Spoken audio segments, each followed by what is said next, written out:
Abandon my tiles. Say it louder. Say it louder. I've abandoned my tiles! Has Valve abandoned Counter-Strike 2 in favor of Deadlock? That has been a question on the minds of many within the Counter-Strike community. As performance issues drag on and the lack of satisfying updates leaves players wanting more, fans have started to compare the current state of the game to that of Valve's new darling.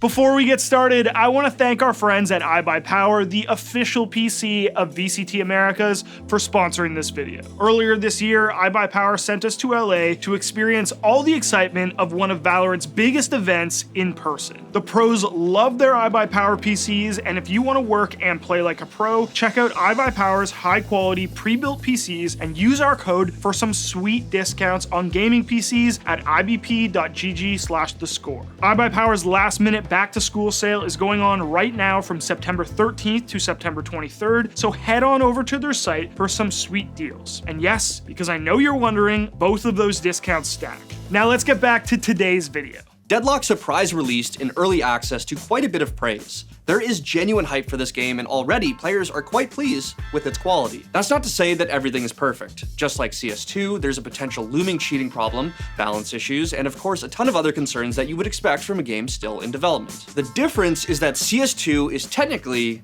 fully released. Obviously, there's hidden expectations that this game will go through countless patches and updates, as did the other titles in this series. But there is a sentiment in the community that this game feels like it's still in beta. On top of that is another big glaring difference between the two games that has gained a lot of attention these past couple of weeks: the communication. When it comes to Valve in CS2, it's an ongoing meme/reality that the developers don't really communicate with the general public. They will interact with us from time to time, they do have creators and bug finders that they have a line of communication with, but for the most part, they are one of the more silent developers in the gaming industry. In contrast, Deadlock launched with an official Discord that contains at least 7 of the game's developers, who keep an open line of communication, chatting back and forth with fans daily. One of the developers in particular, Yoshi, has basically become sort of the face of the game right now, answering questions, posting old prototype footage, and coming across as a genuinely likable person. Hell, just yesterday, they responded to a fan asking about anti-cheat and confirming that it was something in the works. Not to mention talk about character redesigns, eventual punishments for people who leave games,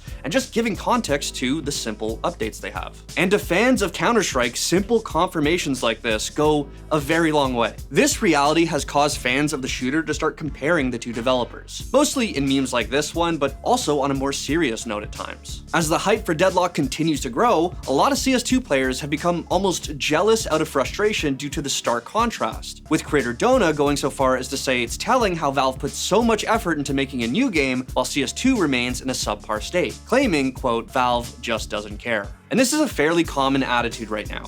CS2 came first and racks up billions of dollars off us in cases, so why aren't Valve updating it at a pace that seems comparable to how much they make off of us? And listen, as someone who can't run the game well enough to enjoy it, I get it. Plus, it's not like CS2 fans are mad at Deadlock's success. In fact, there's probably a lot of overlap in the fan bases. But are the comparisons between the devs and development of each game fair? Since both games are from Valve, should the attention not be equal if not in favor of CS2 for technically coming first? You might not like it, but the answer is no.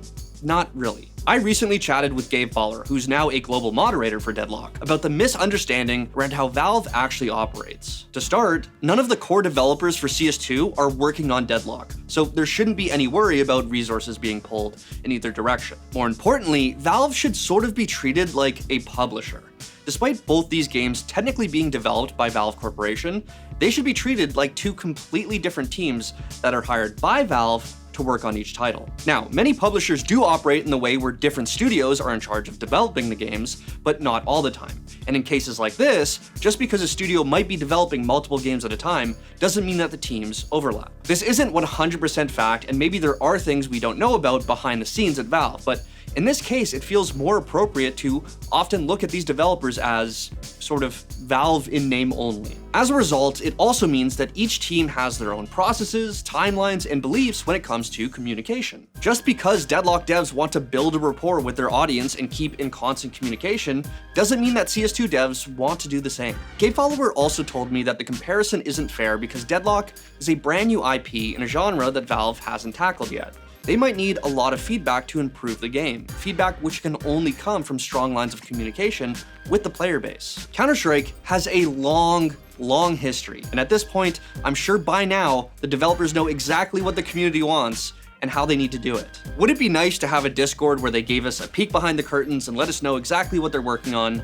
Yes, but that isn't how they operate, and likely they have their reasons. It might not be what we want to hear, and it might not be what we think it takes to make CS2 the best possible version it can be, but it's the reality.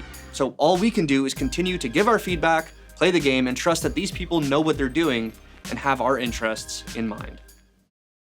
I think it would literally be like the exact same criticisms and like they abandoned us, blah, blah, they don't care. Because like, I think it comes down to like the money situation of like they're making so much money off of us, but like we don't get like constant feedback. When you're not getting talked to, of course it's gonna feel like they've left you behind. But in reality, like they could be working night and day on updates.